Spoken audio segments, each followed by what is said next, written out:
Good morning guys, कैसे आप सब खैरियत से हैं? ठीक ठाक हैं।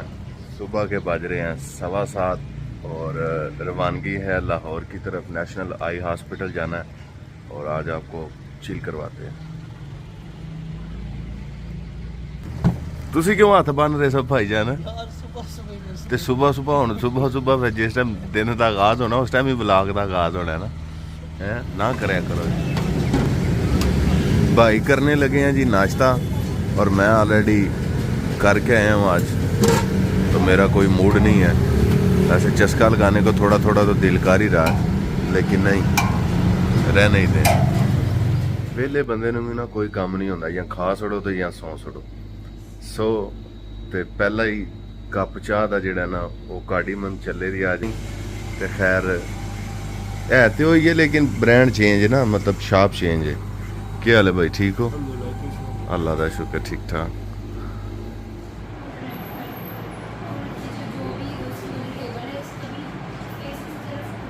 जल्दी ते मैं उठ जावा रोज ही, पर जदों मैं जल्दी उठना ना मैं जल्दी भुख लग जाती है। ते हॉस्पिटल आए सा, चैकअप कुछ हो गया ते एक दूसरे डॉक्टर साहब नूं चैकअप करवाना है ते उन्हें आना 2:30 बजे। ते 2:30 बजे आना है ते साढ़े को अजे तकरीबन 45 मिनट्स ने। ते मैं कुछ खा लीए पहला। ये जी हलीम के लवाजमात हैं जी। क्या बात है जी, क्यों जी बट जी उस देने पे के पागल। लो जी बीफ हलीम और सलाद सलूद आ गया। बट जी मेरे वाले च आपा आपा सबज मत सटो जरा।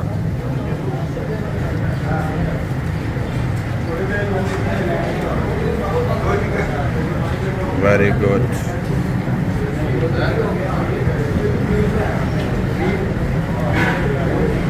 बड़ा बड़ा बड़ा है, नहीं सोहनी भी लगती है भी, ते तैयार भी हो गई है।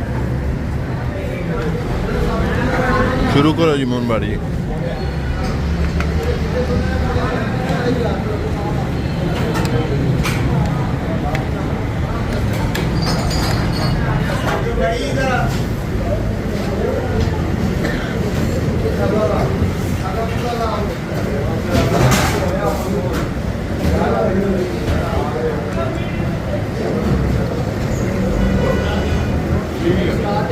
अंगूठा सही भाव ना।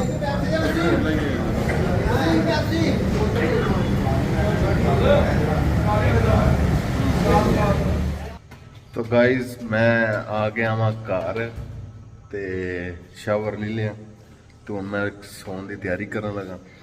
थक गया बहुत। तो मेरा पारा बेबी भी आ गया। ये मेरा बेबी आ गया। क्या करो बताओ, क्या कर रहे हो? हम बाबा खेल रहे हैं। क्या खेल रहे हो? बाबा खेल रहे हैं। बाबा? हाँ। किसके बाबा? आलू के अलिफात। बोलो बाय बाय। Bye bye. अल्लाह हाफिज। अल्लाह हाफिज।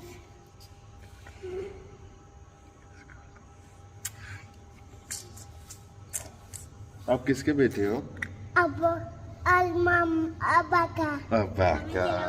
Bye bye. अल्लाह हाफिज। अल्लाह हाफिज। अल्लाह हाफिज।